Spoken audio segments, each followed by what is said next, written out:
Bem, nós vamos continuar agora o curso de Economia Computacional com o uso do RStudio, né? Então, no nosso curso nós já vimos o GEF, que é uma linguagem aplicada a redes complexas. Nós vimos um pouco do Python e agora vamos ver o RStudio, né? Mais especificamente, nós vamos ver as séries temporais na linguagem R.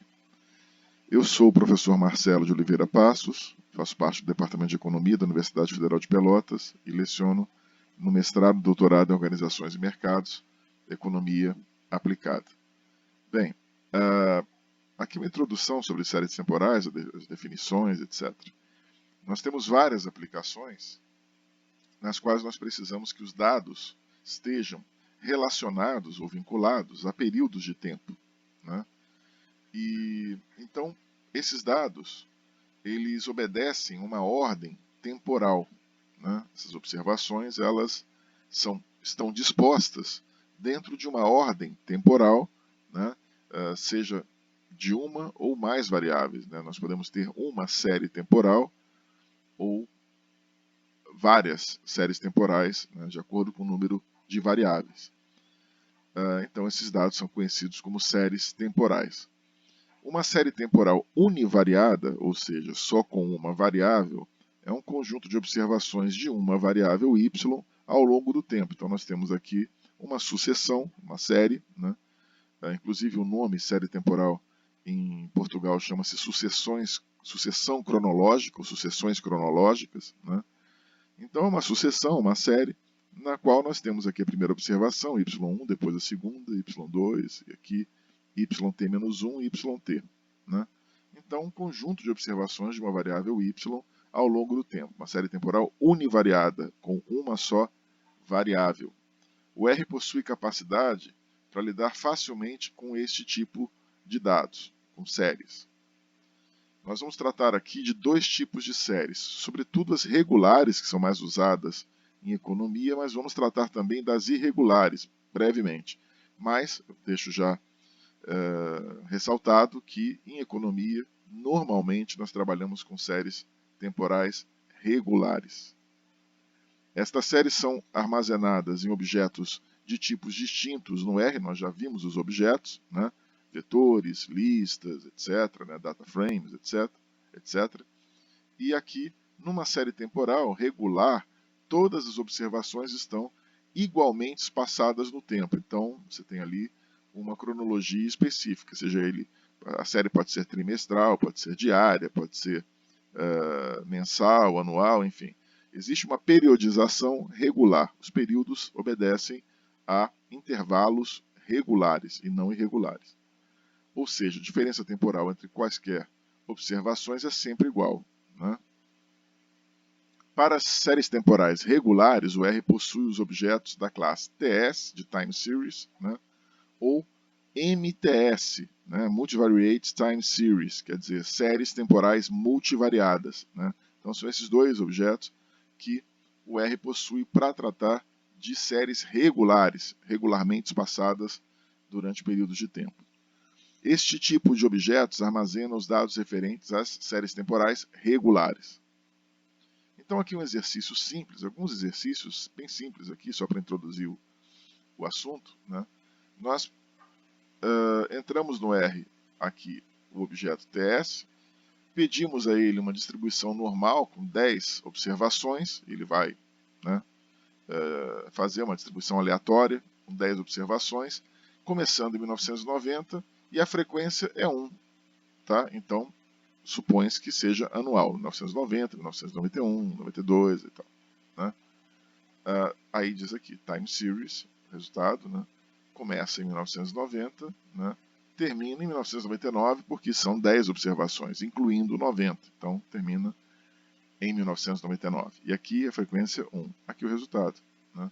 Ele deu aqui uma série temporal com 10 observações, iniciando em 1990 e terminando em 1999. Né? Aqui outro exercício, mesmo procedimento, só que agora eu ponho uma frequência 4, começando em 1959, tá?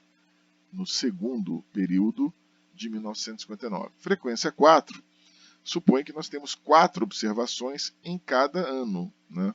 E para nós termos 4 observações em cada ano, nós estamos tratando de um trimestre, né? Existem 4 trimestres em um ano, então são observações trimestrais, é uma série trimestral, né? Então vai ser sorteado aqui, nessa distribuição normal, aleatória, né?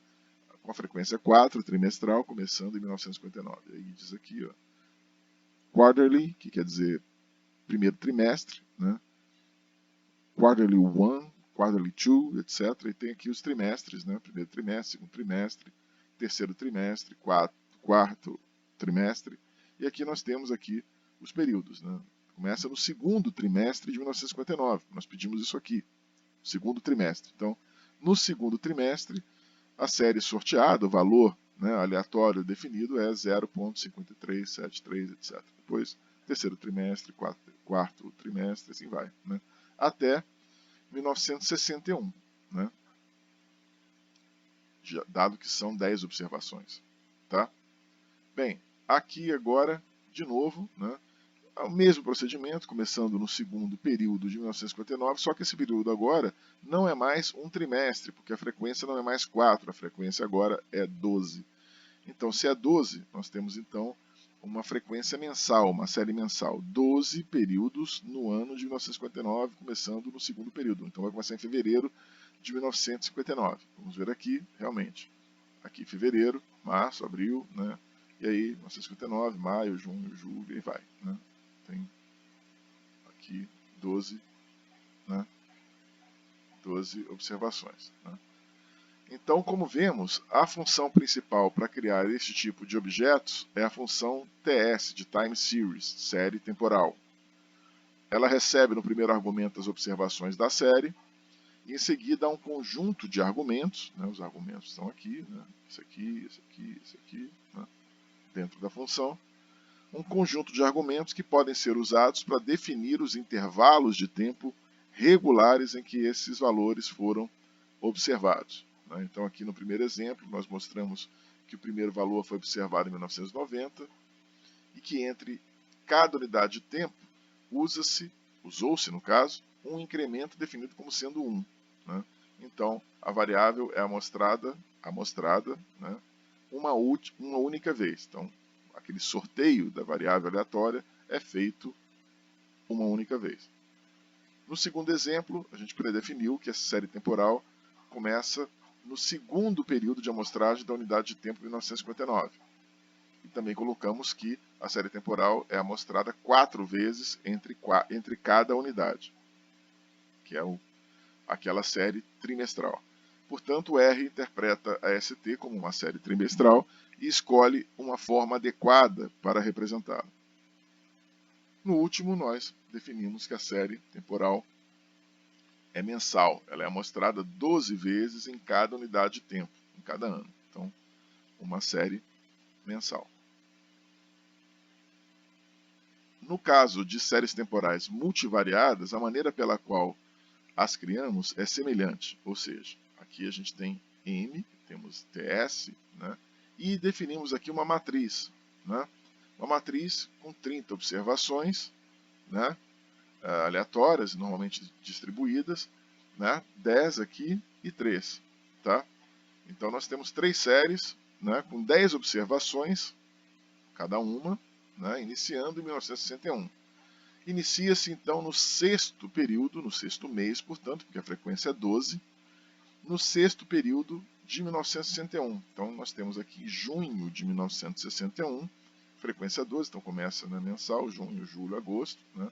E temos a série 1 aqui, primeira série, a segunda série, são 3 séries de 10 observações, começando em 1961, em junho, né, de 1961. E aí nós temos 3 séries aqui, dispostas numa matriz, porque foi definido por essa função, né, e temos aqui também uma série temporal, uma time series, e jogamos todo esse código aqui, toda essa função, com seus argumentos, jogamos nesse vetor aqui, que é o M. Na verdade não é um vetor, aqui já é um data frame, tá? Já é uma tabela com dados.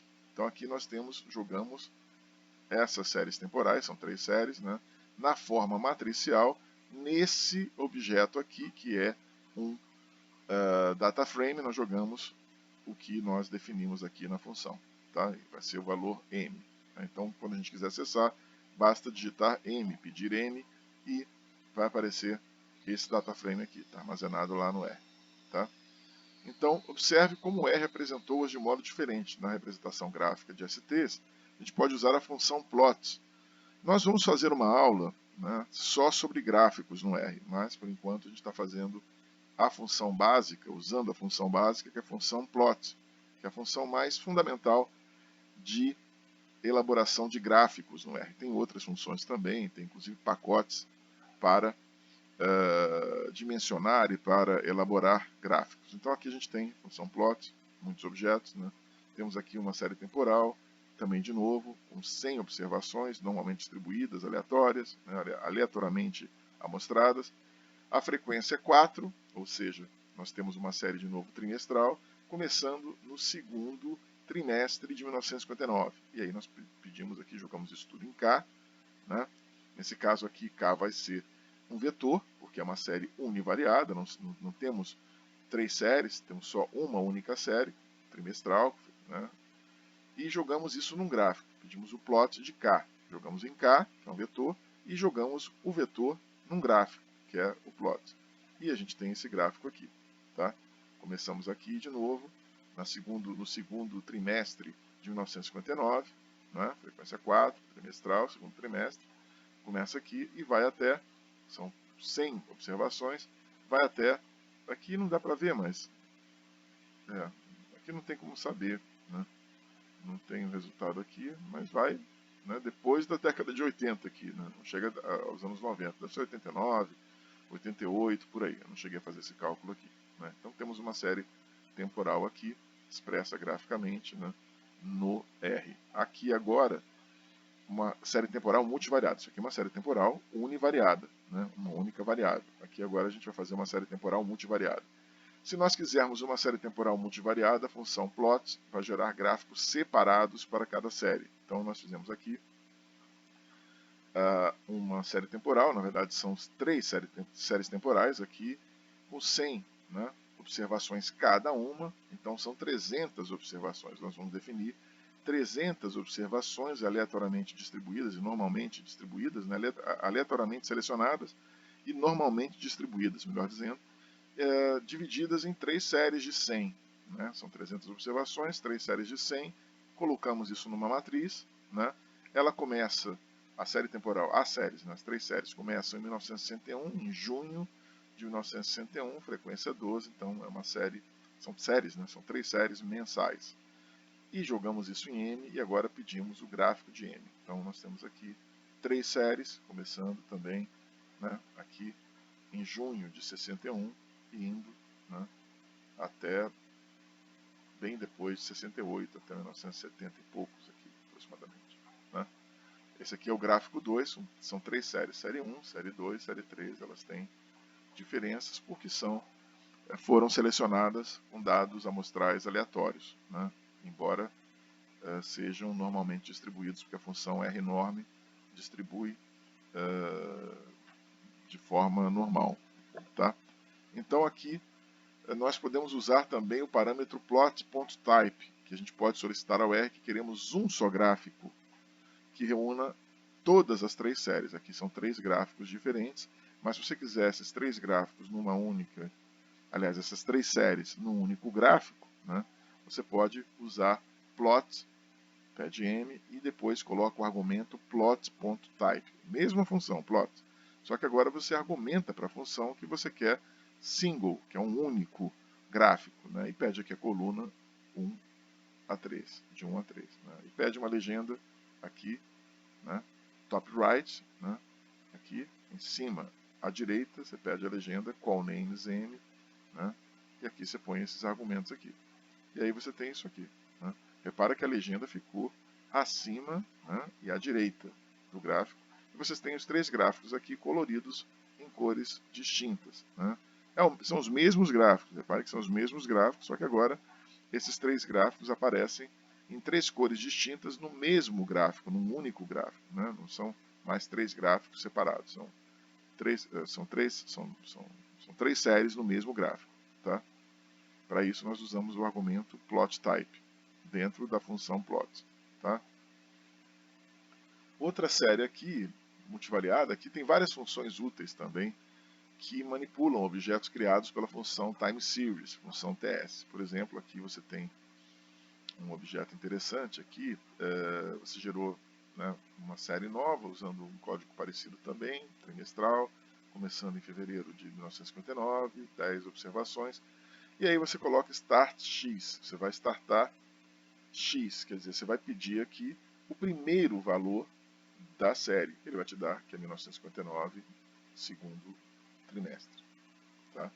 Se você quiser o valor final de x, desculpe, ele vai te dar que é o terceiro trimestre de 1961. O terceiro trimestre de 1961 é o último valor desta série univariada, né, x. Aqui é univariada, né, embora aqui esteja multivariada aqui em cima. Aqui essa série específica aqui é univariada, só tem uma variável aqui. Então aqui você pode pedir o window também. Desculpem. Novamente, estou com vigar. Bom, aqui o window, né? Você pode pedir um window, uma janela de x, começando no quinto período após 1959, quer dizer, no quinto trimestre depois de 1959. Então esse trimestre já invade o ano de 1960, então já começa em 1960. Aqui, primeiro trimestre de 1960. Né? O quinto trimestre de 1959 já é o primeiro trimestre de 1960. Então aqui começa no primeiro trimestre, né, de 60, vai até o terceiro trimestre de 1961. Né? Aqui start, começando aqui, né, nesse período. Aqui você pode começar do final também, pode pedir uma janela desta série X, terminando no sétimo trimestre após 1957, quer dizer, termina no segundo trimestre, né, aliás, no terceiro trimestre de 1960, dado que ela começa a série no segundo trimestre de 1959. Então vai ser o terceiro trimestre de 1960. Então aqui, né, você pediu uma janela que termine no terceiro trimestre de 1960. Então aqui a série começa no segundo trimestre de 1959 e termina no terceiro de 1960. Tá? Agora aqui uma nova janela. Você quer agora definir as duas funções.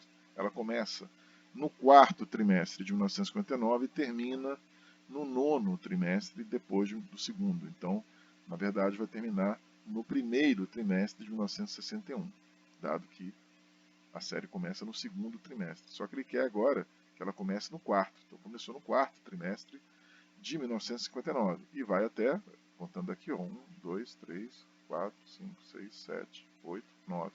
Então, termina no primeiro trimestre de 1961. Tá? A função start obtém a label, que é a legenda temporal do início da série temporal. A função end vai realizar a tarefa oposta, vai marcar o final da série temporal. A função window extrai uma janela temporal da série temporal, uma janela temporal da série temporal, né, que define o início e o fim dessa janela, ou mesmo omite um desses períodos, fazendo com que seja assumido o início e o final de toda a série temporal, respectivamente. Então aqui, né, de novo, uma série temporal com frequência 4, trimestral, né, a mesma coisa de antes, começando no segundo trimestre. Então aqui mostrou x, né, a série temporal está aqui. Agora eu vou pedir o lag de x, tá, defasagem de x. Né. Então, lag de x está defasando x. Tá. Defasou x em um período. Então trouxe um período para trás. Regrediu, não regressão estatística, regressão linear, não. Aqui houve uma defasagem da série. Então eu trouxe essa observação que era do segundo trimestre, trouxe para o primeiro trimestre. E a observação que era do terceiro trimestre de 1961 passou para o segundo trimestre de 1961, do mesmo ano. Tá? Então eu puxei, né, a série inteira, né, como se fosse uma corda, eu puxei para o trimestre anterior, tá? Toda ela. Né? Então, nesse caso, eu fiz uma defasagem, né, um lag da série. Então defasou a série temporal para trás ou adiantou. Você pode também usar forward também para frente. Você pode adiantar a série x unidades de tempo, que é o segundo argumento da função. Tá? A função diff vai calcular diferenças de várias ordens entre valores sucessivos, ou mesmo valores distanciados nas unidades de tempo. Tá? Naturalmente é uma função usada naqueles modelos diff-diff, que são diff-diff, que são modelos de diferenças e indiferenças, são modelos de dados em painel. Tá? Uma função usada para quem trabalha com dados em painel no R. Muita gente trabalha em outros softwares, por exemplo, Stata, né? Ou mesmo eViews, enfim. Né? Mas quem trabalha com dados em painel no R vai usar certamente essas diferenças. Essa função aqui, diff. Né? Quem trabalha com séries temporais também, não precisa nem ser dados em painel. Quem trabalha com séries temporais no R, né, vai usar essas funções aqui que eu estou mostrando para vocês. Então aqui, diff x, aqui houve uma diferença. Reparem que aqui, ó, x começaria aqui no segundo trimestre, né? Vamos ver aqui, ó, começaria aqui no segundo trimestre, né? E agora passa a começar no terceiro, e reparem que os valores mudam, porque eu tirei uma diferença da série, né? Então, os valores se alteram, tá? Aqui, o diff vai calcular diferenças de várias ordens. Então, diferença de primeira ordem, numa diferenciação de primeira ordem, eu perco uma observação, que é a observação do segundo trimestre de 1959. Então, perdi essa observação porque eu diferenciei a série em um período. Né? Primeira diferença. Extraí a primeira diferença da série. Né? Então, perdi o segundo trimestre. A série vai começar no terceiro trimestre. Tá? Aqui agora eu estou tirando a segunda diferença da série. Né? Então, reparem novamente que mudam os valores. Né? Já estou tirando a segunda diferença, eu perco novamente uma observação, que é o terceiro trimestre. A série original começava, né, no segundo trimestre de 1959. Na medida que eu tirei duas diferenças, ela vai começar no quarto trimestre de 1959. Aqui eu tirei uma diferença, ela começa no terceiro trimestre de 1959. Tá? Aqui agora eu estou tirando uma diferença, né, da série, e estou deixando uma defasagem de 2. Tá? Então aqui eu estou tirando uma defasagem de 2, né, e estou tirando uma diferença só de x. Então aqui realmente também deixei uma defasagem de 2, então perdi essas duas observações também, e o valor aqui, repara que se altera em relação à série original. Né? Muda também aqui. Tá? Se quisermos juntar várias séries temporais em um só objeto, ou seja, se nós queremos juntá-las em uma série temporal multivariada, né, o problema pode ser não haver concordância completa das legendas, que são as labels temporais, das séries temporais que queremos juntar. Pode ter esse problema.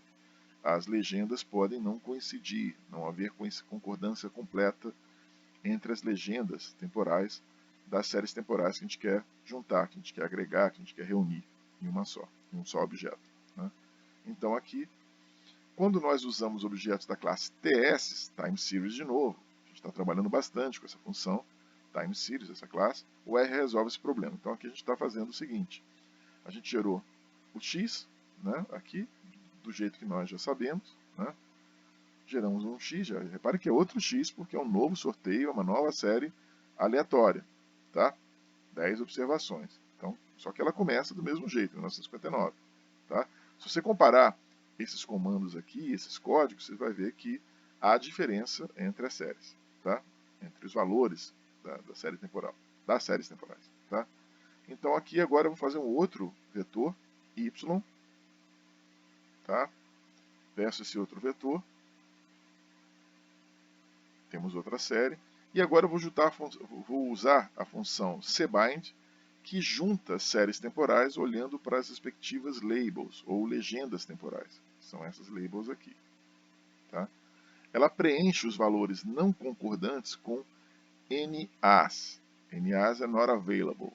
Então, não disponíveis. São valores não disponíveis, not available. Então, né? Os valores que não existem, o R preenche esses valores com NA. Então aqui cbind, tá?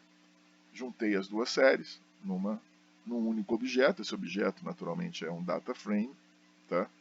Então juntei esses objetos e aqui os valores que não coincidem ele coloca NA, tá? Não tem valores disponíveis para 1959, segundo trimestre em Y, mas tem em X e assim por diante, tá? Então juntei essas duas séries num objeto que é uma tabela, né? Um data frame. Agora a função embed, que gera diferentes colunas formadas pela série temporal deslizada para trás, tá?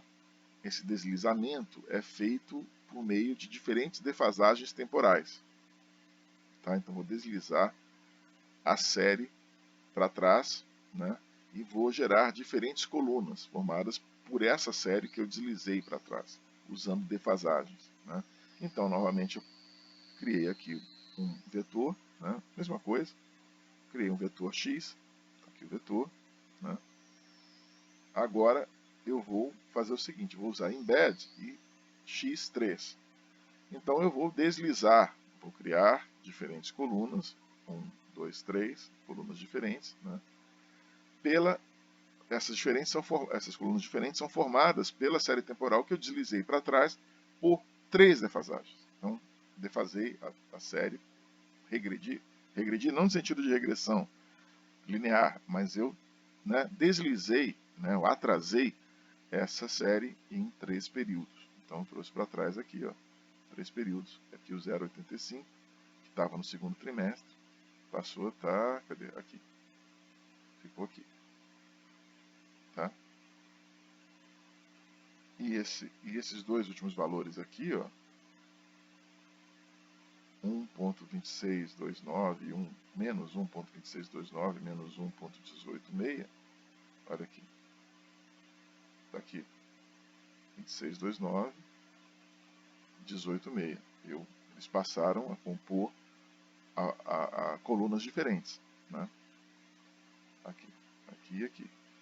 E o 0,85 ficou na terceira coluna já. 0,85 está aqui, ó. Está aqui. Tá? Então houve um deslizamento da série. Tá? Bom, aqui agora o resultado é uma matriz, né, que é uma matriz, e não é agora uma série temporal multivariada. Então, nessa matriz, a linha I assume os valores, né, yi mais e menos 1, yi mais e menos 2, yi da série temporal. O termo E corresponde ao tamanho do embed, quer dizer, do embutir, né, o tamanho que nós embutimos, né, indicado no segundo argumento da função. O segundo argumento é isso aqui. Nós embutimos, nós fizemos um embed de 3. 3 o quê? 3 defasagens. Tá? Então usamos o embed, defasamos, embutimos 3 defasagens nele, que é o segundo argumento. E aqui, ó, esse termo é o tamanho dessa defasagem. Tá? Agora, uma situação parecida, mas que gera um resultado de série temporal multivariada. Aqui, de novo, nós usamos uma série temporal univariada, que é univariada, uma variável só, x. Tá? Agora, uma série temporal multivariada. Nós temos aqui x, de novo, pedimos o x, não precisa fazer o cálculo de novo. Pedimos aquela mesma série x, né? E agora nós fazemos isso aqui. na.omit cbind lag, a gente vai defasar em duas, né, em 2 períodos, e o lag de x aqui a segunda série que a gente vai colocar é o lag de x. Desculpem, o lag de x, né? Então nós fizemos o seguinte aqui, nós fizemos aqui primeiro, na primeira coluna nós temos o lag de x, a série x defasada em 2 períodos, né? Defasadas aqui em 2 períodos, ou seja, com 2 defasagens, essa coluna aqui, e aqui a coluna x, a série x defasada em um período só, aí não precisamos botar aqui 1, né? Já fica subentendido que é um período só. Então defasamos em um período, e aqui é a série X natural, vamos dizer assim. Tá? Essa série é natural. Repara que aqui, ó, pegando da série natural para cá, da direita para a esquerda, aqui, nós temos a série natural aqui. Tá? Quando a gente defasa um período, esse valor sobe, aqui, ó, né? Esse valor subiu aqui, e depois nós temos o restante. E temos um novo valor aqui, 132. Quando nós defasamos dois períodos, esse valor aqui sobe. E depois continua. Tá? Então são três colunas nas quais estão diferentes defasagens da série temporal X, univariada. Né? Só que quando nós trabalhamos com essas três defasagens, nós acabamos criando uma série temporal, três séries temporais que são multivariadas. Isso aqui passa a ser uma nova variável, X é uma variável, como nós sabemos, isso aqui é uma nova variável. Tá? Aqui, NA.omit foi usada para retirar do resultado do cbind as linhas que não têm observações, as linhas em que existiam os NAs, os not availables. Tá? Nas séries temporais irregulares, os valores não estão necessariamente distribuídos de forma igual ao longo do tempo. As legendas temporais, portanto, não possuem necessariamente uma regularidade como as das séries temporais regulares. E o R tem vários pacotes que definem objetos específicos para armazenar este tipo de dados. Tá? Bom, no próximo vídeo, né, na próxima videoaula, eu vou falar sobre essas séries temporais irregulares. Lembrando vocês que isso aqui é uma introdução às séries temporais do R, né? Apenas uma introdução. Depois nós vamos trabalhar com alguns modelos de séries temporais, né? Sobretudo modelos VEC, né? Mas também outros modelos, modelos VAR, vetorial autorregressivo, vamos trabalhar com uma regressão dinâmica, vamos trabalhar também com um modelo de Box-Jenkins, com função de transferência, modelos VEC, alguns testes também. O VEC Model é um modelo de correção do erro, né? Teste de Angle Grandeur, enfim, né? Trabalhar com um pouco de cointegração, né? Algumas coisas que a gente vai, causalidade de Grandeur, né? Algumas coisas bem básicas, funções de pulso-resposta e tal. Nós vamos tratar depois em outros vídeos usando o R também. Vamos fazer algumas aplicações de séries temporais usando o R. Mas antes, né, nós vamos falar no próximo vídeo das séries temporais irregulares. Novamente, eu falei lá no início do vídeo, né, desse vídeo, que essas séries não são muito abordadas em economia. Os economistas normalmente não usam tanto séries temporais irregulares, mas a título de completude, de rigor, nós temos que também falar dessas séries temporais irregulares, até porque algum dia você pode querer trabalhar com séries desse tipo. Tá ok? Então, até o próximo vídeo.